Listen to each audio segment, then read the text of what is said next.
অতি দুৰ্ভাগ্য বিষয় যে থলগুৰি হৈও যদি আমি নাপাওঁ, মাটি অধিকাৰ নাপাওঁ, ভূমি অধিকাৰ যদি নাপাওঁ, ৰাজনৈতিক অধিকাৰ যদি নাপাওঁ, শিক্ষা আমাৰ মৌলিক অধিকাৰ, শিক্ষা অধিকাৰ যদি আমি নাপাওঁ, তেনেহ'লে আমি স্বাধীন ভাৰতৰ নাগৰিক বুলি কি যুক্তিৰে কওঁ?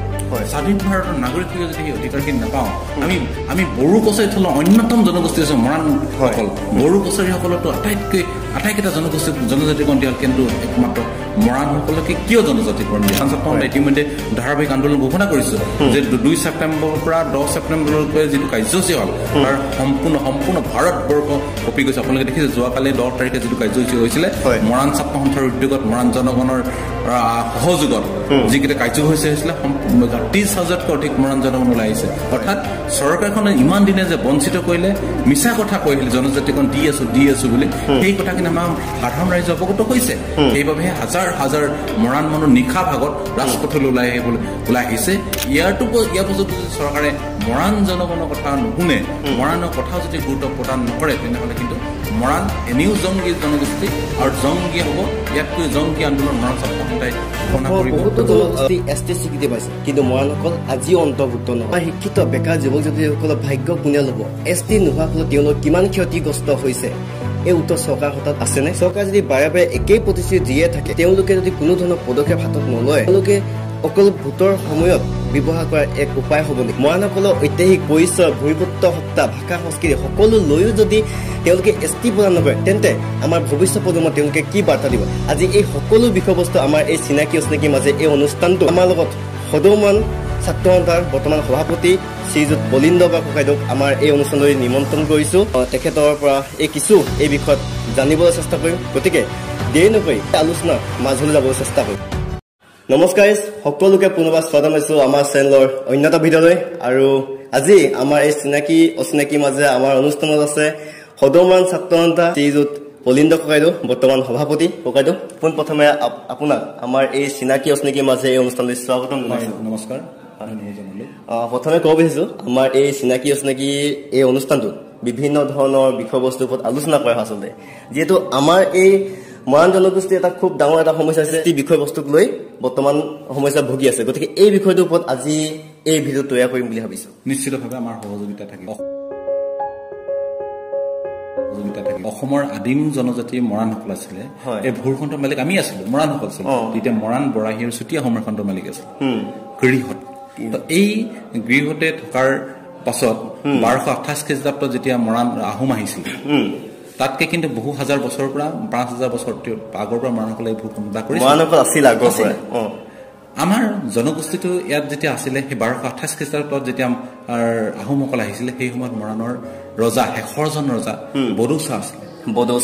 বড়োচা থাকোঁতে যেতিয়া আহোমসকল আহিছিলে, আহোঁতে তেখেতে যেতিয়া টিপামৰ ফালে আহোঁতে, পাটকাই পৰ্বত যদি টিপামত আহিছিলে, পঢ়া আগতে তেখেতে 330টা পানী খোৱা ঘাট পালে। পানী খোৱা পুখুৰী। তেখেতলোকে বিভিন্ন যুদ্ধ বিগ্ৰহ বিভিন্ন লগত কৰি আহিছে। কিন্তু যেতিয়া এইখিনি দেখিলে, তেতিয়া তেখেতে আমাৰ মৰাণসকলৰ লগত যে যুঁজ কৰিব নোৱাৰিব, এই কথাখিনি ভাবি সমন্বয়েৰে, বন্ধুত্বৰে তেখেতলৈ আমাৰ মৰাণসকলৰ লগত সমন্বয় গঢ়িলে। তেতিয়া মানে আমাৰ মৰাণ জনগোষ্ঠী হ'ল সিহঁতে বন্ধুত্ব কৰিলে। বন্ধুত্ব কৰাৰ পাছত মৰাণসকলক বন্ধুত্ব কৰিলে। সেই সময়ত মৰাণ একমাত্ৰ মৰাণে নহয়, মৰাণ আৰু বৰাহী দুটা জাতিৰ লগত কৰিলে। তাৰপিছত আমাৰ ৰজা, মৰাণৰ ৰজা বড়োচাৰ দুগৰাকী কন্যা আছিলে, গান্ধেশ্বৰী আৰু নাগেশ্বৰী। আমাৰ প্ৰথমতে নাগেশ্বৰীক তেখেতে বিয়া কৰালে। বিয়া কৰাৰ পাছত তাৰ পৰৱৰ্তী পাছত আৰু আমাৰ নাগেশ্বৰীকো কৰিলে। প্ৰথমে গান্ধেশ্বৰীক কৰিলে, তাৰপিছত নাগেশ্বৰীকো কৰিলে, বিয়া কৰালে। তাৰপিছতে পৰৱৰ্তী পাছত তেখেতলোকে আমাৰ ৰজাৰ পুত্ৰ নথকাৰ কাৰণে তেখেতৰ শাসনভাৰ আমাৰ মৰাণৰ ৰজা পাতি দিলে। আৰু সেই বড়োচাৰ পৰামৰ্শমতে, বড়োচাৰ সহযোগিতাত আমাৰ চৰাইদেউত ৰাজসিংহাসন গঢ়ি তুলিলে চুকাফাৰ নেতৃত্বত।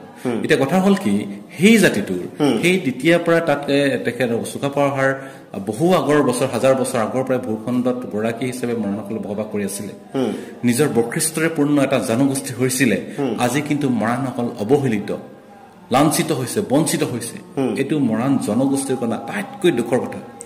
যি সময়ত আজি দেখিছে আপোনালোকে যে আমি বিভিন্ন জাতি জনগোষ্ঠী কিছুমানক ইতিমধ্যে অসমৰ বহুকেইটা জনগোষ্ঠী জনজাতিকৰণ দিলে।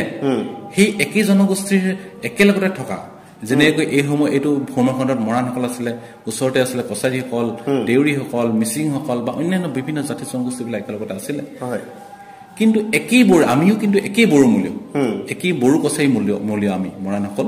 বড়ো কছাৰী মূল্য আটাইকেইটা জনগোষ্ঠী জনজাতিকৰণ দিয়ালে, কিন্তু মৰাণসকলক জনজাতিকৰণ দিব বঞ্চিত কৰি ৰাখিলে কিয়? এইটো আমাৰ মৰাণ জনগণৰ প্ৰশ্ন, এটা ডাঙৰ প্ৰশ্ন, অতি ডাঙৰ প্ৰশ্ন। আমিতো ভাৰতীয় সংবিধানৰ যিটো বৈশিষ্ট্য নিৰ্ধাৰণ কৰি ৰাখিছে, আমিতো মৰাণসকলক ফুলফিল কৰিছো।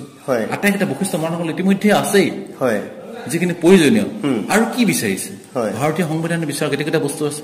গোটেইকেইটা বস্তু থকাৰ স্বত্তেও যদি বঞ্চিত কৰি ৰখাটো কাৰণ কি, যুক্তি কি? আপোনালোকে ইয়াৰ কাৰণটো কি বুলি ভাবিছে? জনজাতিকৰণ নিদিয়াৰ কাৰণটো কি বুলি ভাবিছে? এই কথাটো আচলতে চৰকাৰখনে জনগোষ্ঠীটোৰ প্ৰতি কোনো সদিচ্ছা নাই। জনগোষ্ঠীটোৰ বা ভূমিপুত্ৰসকলৰ প্ৰতি যিটো চৰকাৰে সততে কৈ থাকে যে আমি খিলঞ্জীয়াসকলৰ সুৰক্ষাৰ কথা কওঁ, খিলঞ্জীয়াসকলৰ বাবে কাম কৰি আহিছো, এই কথাটো যিটো কথা কৈছে এইটো সম্পূৰ্ণ ভুৱা আৰু মিছা কথা। যদি থলগুৰি ভূমিপুত্ৰসকলৰ কথা ভাবেই, তেনেহলে জনজাতিকৰণ কিয় নকৰে? একমাত্ৰ এই জনগোষ্ঠীটোক অকল ৰাজনৈতিক ইছ্যু হিচাপে ব্যৱহাৰ কৰিছে। এইটো হৈছে আমাৰ কাৰণে আটাইতকৈ দুৰ্ভাগ্য বিষয়। আমি থলগুৰি হৈও আমাৰ সকলক মৰাণসকলক আটাইতকৈ পাছ কৰা, আজিলৈকে মৰাণসকলৰ ভাল IAS অফিচাৰ এজন নাই, IPS অফিচাৰ এজন, IAS অফিচাৰ এজন নাই। আমাৰ ৰিচেণ্টলি আমি মৰাণ জনগোষ্ঠী যেতিয়া সবল পুৰা প্ৰতিবাদ কৰিল, তেতিয়া কিন্তু 2খন আসন পঢ়িব IPS আৰু ACS 2খন আসন দিছে চৰকাৰে। আমি সেইখিনি আমাৰ মৌলিক অধিকাৰ দিব লাগিব। আৰু তাৰ বাহিৰে আমাৰ কোনো বিষয়ে নাই। আমি শৈক্ষিকভাৱে ইমানেই পাছ কৰা যে আজি অসমৰ আটাইতকৈ পাছ কৰা জনগোষ্ঠীটোৰ অন্যতম হৈছে মৰাণ জনগোষ্ঠী, সকলো দিশত পাছ কৰা। এই জনগোষ্ঠীটোক যদি সুৰক্ষিত কৰিব লাগে, এই জনগোষ্ঠীটোক যদি সাংস্কৃতিকভাৱে বা সকলো দিশত যদি সুৰক্ষিত কৰিব লাগে, ভূমি অধিকাৰবিলাক যদি দিব লাগে, তেনেহলে কোনো জনজাতিকৰণৰ বিকল্প কোনো নাই। আৰু চৰকাৰখনকো আমি সেইকাৰণে প্ৰশ্ন কৰিছো, আমাৰ মৰাণসকলৰ অধিকাৰ লাগিব।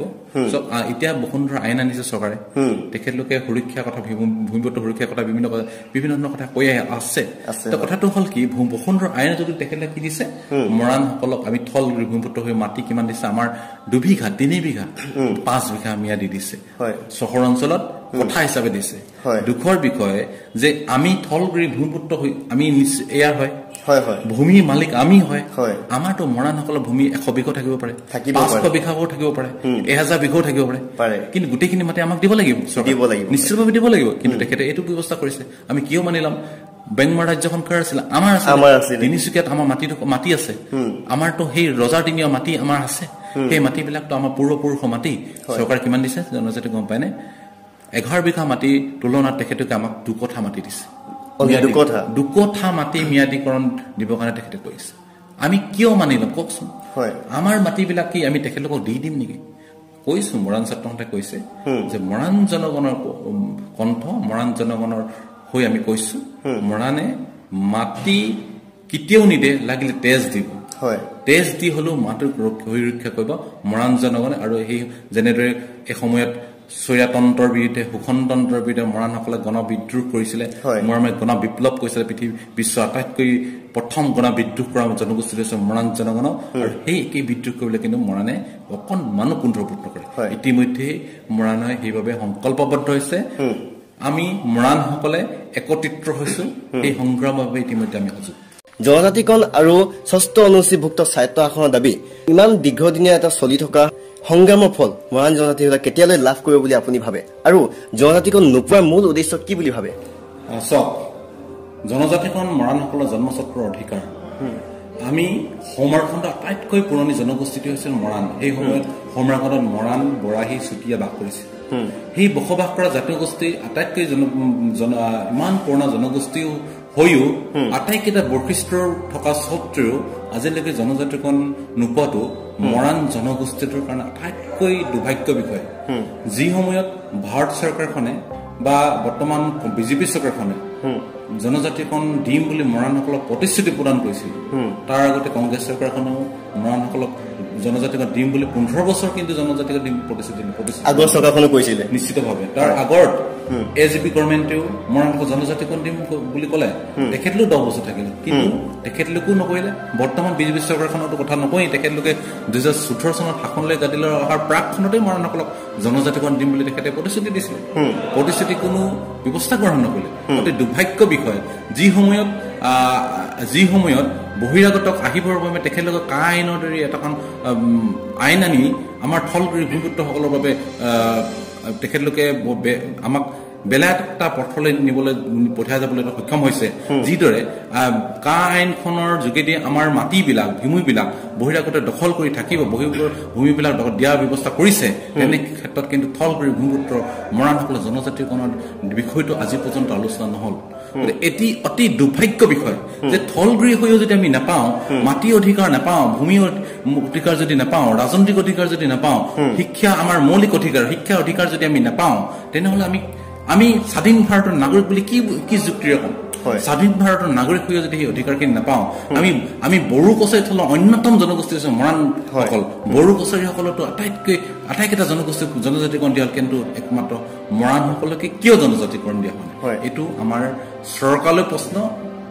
আমাৰ ভাৰতীয় সংবিধানে আমাক কিয় সেই অধিকাৰ আপোনালোকে নিজৰ প্ৰাপ্য অধিকাৰ পাবৰ বাবে যোৱা 2 ছেপ্টেম্বৰৰ পৰা 10 ছেপ্টেম্বৰ তাৰিখলৈকে যি জোৰ দলৰ কাৰ্যসূচী আপোনালোকে হাতত লৈছিল আৰু হাজাৰ হাজাৰ মৰাণ জনগণে আপোনালোকৰ এই কাৰ্য স্বতঃস্ফূৰ্তভাৱে সফল কৰি তুলিলে এই কষ্টৰ ফল পাবৰ বাবে মৰাণ জনগণে পাবৰ বাবে আপোনালোকে চৰকাৰৰ কিবা সময়সীমা নিৰ্ধাৰিত কৰি দিছে নেকি নিশ্চিতভাৱে সপ্তাহত ইতিমধ্যে ধাৰাবাহিক আন্দোলন ঘোষণা কৰিছো যে 2 ছেপ্টেম্বৰৰ পৰা 10 ছেপ্টেম্বৰলৈকে যিটো কাৰ্যসূচী হ'ল তাৰ সম্পূৰ্ণ ভাৰতবৰ্ষ কপি গৈছে আপোনালোকে দেখিছে যোৱাকালি 10 তাৰিখে যিটো কাৰ্যসূচী হৈছিলে মৰাণ ছাত্ৰ সন্থাৰ উদ্যোগত মৰাণ জনগণৰ সহযোগত যিকেইটা কাৰ্যসূচী হৈছিলে 30,000তকৈ অধিক মৰাণ জনগণ ওলাই আহিছে অৰ্থাৎ চৰকাৰখনে ইমান দিনে যে বঞ্চিত কৰিলে মিছা কথা কৈছিল জনজাতিকৰণ দি আছো বুলি সেই কথাখিনি আমাৰ সাধাৰণ ৰাইজ অৱগত হৈছে সেইবাবে হাজাৰ হাজাৰ মৰাণ মানুহ নিশা ভাগত ৰাজপথলৈ ওলাই আহিছে ইয়াৰ পাছত যদি চৰকাৰে মৰাণ জনগণৰ কথা নুশুনে মৰাণৰ কথা যদি গুৰুত্ব প্ৰদান নকৰে তেনেহ'লে কিন্তু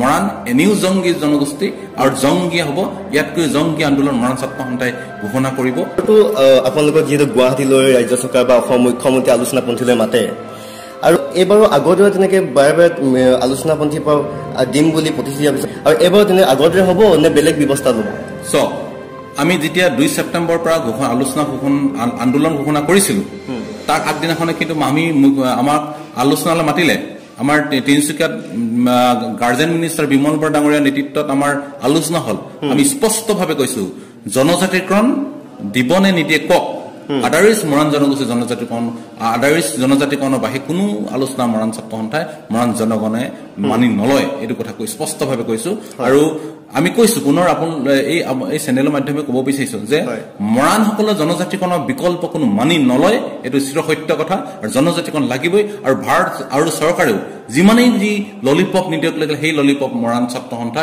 মৰাণ জনগণে আৰু নলয় কাৰণ আমি মাটিৰ অধিকাৰ মূল অধিকাৰে যদি নাপাওঁ ৰাজনৈতিক অধিকাৰ নাপাওঁ শৈক্ষিক অধিকাৰ নাপাওঁ আমাৰ প্ৰজন্মৰ কাৰণে অধিকাৰ যদি নাপাওঁ তেনেহ'লে আমি আমাৰ ভৱিষ্যত তো মৰাণ জনগোষ্ঠীটো শেষ হৈ যাব যি সময়ত বৰাহীসকল মৰাণসকলৰ বন্ধু সেই ভাই ককাই যদি হেৰাই গৈছিলে ঠিক একেই পথত মৰাণসকলৰ যদি এনেকুৱা ধৰণকে কৰি থাকে শেষ হৈ যাব গতিকে জনগোষ্ঠীটো জীয়াই ৰখাৰ ক্ষেত্ৰত জাতিটোৰ সৰ্বোচ্চ অধিকাৰ প্ৰাপ্তিৰ ক্ষেত্ৰত মৰাণ ছাত্ৰ সন্থাই নিজৰ জন্মস্বত্বৰ অধিকাৰৰ কাৰণে নিশ্চিতভাৱে আন্দোলন কৰিব চৰকাৰৰ যিকোনো ললিপপ বা যিকোনো পদে নিদিয়ক লাগিলে মৰাণ জনগণে কেতিয়াও গ্ৰহণ নকৰে জনজাতিকৰণ লাগিব আদাৰৱাইজ আমাক একোৱেই নালাগে হয় সংবাদ মাধ্যমত অসমৰ মুখ্যমন্ত্ৰীয়ে কৈছে যে 2026 বৰ্ষৰ বিধানসভাত আমাৰ 6 জনগোষ্ঠীৰ কথা উত্থাপন কৰাৰ কথা কৈছে তেতিয়ালৈকে আমাৰ এই যিটো আমাৰ প্ৰতিবাদ চলি আছে তেতিয়ালৈকে আমি অপেক্ষা কৰিম নে বিকল্প পৰিকল্পনা ল'ব যিটো কথা মাননীয় মুখ্যমন্ত্ৰী ডাঙৰীয়া আজি দুদিন আগতে আমাক যিটো কথা কৈছিলে যে কি হ'ল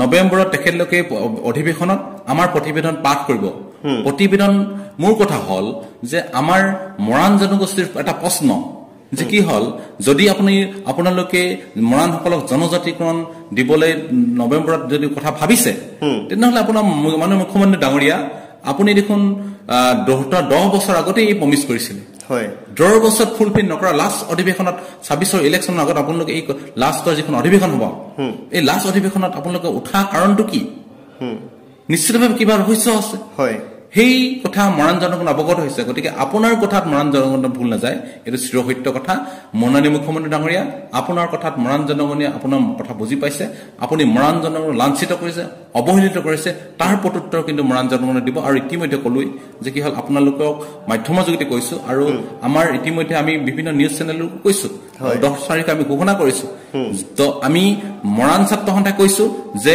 আপোনালোকে 72 ঘণ্টাৰ ভিতৰত বিশেষ অধিৱেশন পাতি হলো মৰাণসকল প্ৰতিবেদন পাছ কৰক অন্যথা মৰাণসকলে কিন্তু বেলেগ কাৰ্যসূচী ল'বলৈ গৈ আছে আৰু আপোনালোকৰ কোনো কথাত মৰাণ ছাত্ৰ সন্থা মৰাণ জনগণে কেতিয়াও মানি নলয় যিখিনি জনজাতিকৰণৰ বিষয়টো তেখেতলোকে যিটো নৱেম্বৰৰ কথা কৈছে আমি নৱেম্বৰ কেতিয়াও মানি ল'ব নোৱাৰো কাৰণ 10 বছৰ তেখেতলোকে নিদিলে যেতিয়া নৱেম্বৰ দিব বুলি কি যুক্তি আছে সেইটোতো কেতিয়াও আৰু যদি নৱেম্বৰত আনিলেও কি কৰিব তেখেতলোকে শেষৰ অধিৱেশন আছে কেন্দ্ৰক পঠাই দিলো কেন্দ্ৰীয় জানে বুলি তেখেতে কৈ দিব হয় কেতিয়া দিব কোনো নিশ্চয়তা নাই তেখেতলোকৰ মাত্ৰ নিজৰ নিৰ্বাচনত আহিবৰ বাবে তেখেতলোক ইলেকশ্যনত যে তেখেতলোকৰ পুনৰ চৰকাৰ আহিব লাগে সেইখিনি কাৰণে তেখেতলোকে এটা কৌশলগতভাৱে এইটো আনিছে আমি সেই কথাটো কেতিয়াও মানি ল'ব নোৱাৰো সেইকাৰণে কৈছো 72 ঘণ্টা আমি বান্ধি দিছিলো ইতিমধ্যে কেইবাটাও ঘণ্টা পাৰ হৈ গৈছে আজি মৰাণ ছাত্ৰ সন্থাৰ এখন বৈঠক আছে আলোচনা হ'ব সিদ্ধান্ত গ্ৰহণ কৰা হ'ব পৰৱৰ্তী কাৰ্যসূচী কি হ'ব এটা কথা অসমবাসী ৰাইজে জনাটো ভাল ইতিমধ্যে মৰাণসকলৰ জংগী আন্দোলন দেখিলে আপোনালোকে দেখিছে যে 30,000তকৈ অধিক মৰাণ মানুহ আহি স্বতঃস্ফূৰ্ত হ'ব পাৰিছে ইয়াত মৰাণ ছাত্ৰ সন্থা হয় বহুত মানুহক আহিবৰ কাৰণে যাতায়াত ব্যৱহাৰ কৰিছে যদিও কিন্তু আমি 30% হে পাৰিছো দিবলৈ কিন্তু 70% মানুহে কিন্তু নিজেই স্বতঃস্ফূৰ্ত হ'ব পাৰিছে আমি কাকো একো সহায় কৰা নাই আৰু এটা কথা মাধ্যমৰ যোগেদি কৈছো যে বহুতে কৈ আছে যে আমাক মৰাণসকলে জনজাতিকৰণ আন্দোলনটোক কোনোবা ফাইনেন্সিয়েল সহায় কৰিছে বুলি স্পষ্টভাৱে আমি কৈছো আমি গৌৰৱেৰে কব এই আন্দোলনখনত মৰাণ জনগণে সহায় কৰিছে মৰাণ জনগণে আমাক যে সহায় কৰিছে আৰু আমাৰ কিছুমান শুভাকাংক্ষী লোকে আমাৰ কিছুমান শুভাকাংক্ষী মানুহ আছে সেইবিলাকে সহায় কৰিছে আৰু আন্দোলনখন সেইবাবে আমি শক্তিশালী উপস্থাপন কৰিব পাৰিছো গতিকে আমি জনগণৰ মৰাণ জনগণৰ আমাৰ লগত আছে গতিকে মৰাণ জনগণৰ আমাক আগবাঢ়িব যাবলৈ আমাক কৈছে সেইবাবে মৰাণ ছাত্ৰ সন্থা কেতিয়াও পাঁচ মুহুকে আগবাঢ়ি গৈয়ে থাকিব ইয়াৰ 23 চন আমাৰ 10 তাৰিখে যিটো হল 30,000 মানুহ গোট খাইছে পৰৱৰ্তী পিছত কিন্তু জংগী আন্দোলনৰ পৰা একদম ইয়াৰ হেন এখন আমাৰ শক্তি দেখুৱাইছো পৰৱৰ্তী শক্তি কি হ'ব ইয়াৰ অসমৰ ৰাইজে নিশ্চিতভাৱে গম পাব এয়া আছিল আজি আমাৰ এই চিনাকি অচিনাকিৰ মাজে এই অনুষ্ঠানটোৰ কিছু বাৰ্তা আপোনালোকক জনাব চেষ্টা কৰিলো আৰু বিশেষকৈ আমাৰ সদৌ মৰাণ ছাত্ৰ সন্থা বৰ্তমান সভাপতি শ্ৰীযুত পলিন ভৰাইক আমি ধন্যবাদ জ্ঞাপন কৰিব লাগিব ইমানখিনি সময় দিয়াৰ বাবে আৰু আমাক জনজাতিকৰণ আমাক লাগিবই যেহেতু আমি ইয়াৰ ভূমিপুত্ৰ বহু দিনৰ পৰা আমি এই বিষয়টোৰ লগত যুঁজি আছো গতিকে আমাক লাগিবই আৰু আমাৰ এই ভিডিঅ'টো যিমান পাৰে শ্বেয়াৰ কৰক যেহেতু আমাৰ গাঁৱে ভূঞে একদম ভিতৰীয়া অঞ্চলবোৰ যাতে এই ভিডিঅ'টো পায়গৈ যি কি নহওক আপোনাক সকলোকে ধন্যবাদ জ্ঞাপন কৰিছো ইমানখিনি সময়লৈকে আপোনাক চাই থকাৰ বাবে বহুত বহুত ধন্যবাদ জ্ঞাপন কৰিছো ধন্যবাদ জয় আই